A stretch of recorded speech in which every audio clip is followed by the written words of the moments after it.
You've been meeting with somebody from the customer's business. You've explored their needs, you've identified their evaluation process, and you've even asked them who are the different stakeholders that you're likely to have involved in making the final decision. Those who are evaluating, those who are making the decision to buy, and those who might be approving that decision, even those who might own the budget. Well, knowing who these people are, even looking up their LinkedIn profiles and getting their email addresses and phone numbers, that's a great step to take. But the next step to take, and very important, is to ask the person who you're already meeting with for an introduction to those people. Because you see, when they get to make the final decision, it's unlikely that they will decide to buy and get in business with somebody who is a stranger to them. Too many salespeople make the mistake of feeling that their messages will be conveyed by the one or two people that they're already meeting with. They trust somebody else to do the internal selling for them.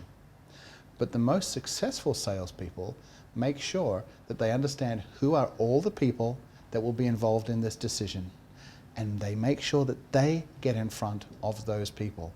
Even if it's for one meeting, not being a stranger is a key part of getting a tick in the right box.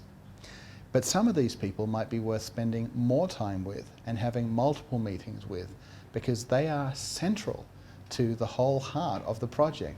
They are the ones with skin in the game. And sometimes, if you're coming into a sale through a technical route or through a project or purchasing route, it might be that the person who you're first talking to might not be the one who is at the heart of that project. There might not be the person who most owns or feels the consequence of whether or not they buy your solution, but somebody else does. So the great salespeople don't have call reluctance. Even if they've got in the door and they're talking to one or two people already, they're never satisfied with that. They make sure that they get referrals to meet with all of the other people. And it can be as simple as this.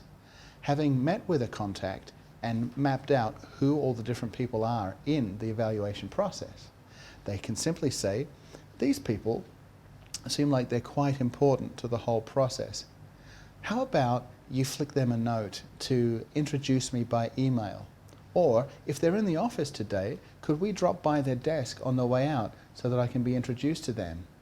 Now, it might be that you need to contextually sell the value of this to the person that you're meeting with already. There might be some risk in that. They might feel you're trying to leapfrog them, or that you no longer value their relationship and you're trying to move up the ladder to others. So it would be important for you to explain the value of you getting close to these people and going with them to meet with these people, and showing them that doing so doesn't create any risk for them. In fact, it adds value to them. Because one thing is true, if the people who most matter in the sale don't know who you are, if you're just a stranger to them and your competitor has actually had the chance to invest time in meeting with them, they may be more likely to buy from your competitor if your product and your service seems of a similar nature, and if your price seems to be similarly pitched. What they'll do then is say, all things being equal, we'll get in business with the person that we've met and the person that we've built some rapport with. You can never underestimate the value of a good introduction and a relationship. Even if it's just one meeting, it can sometimes mean the difference between winning and losing. So, once you know who the people are that are involved in the decision process, ask for referrals to them, get in front of them, find ways to meet them, and you'll be amazed at how the wheels of success start to turn in your favor.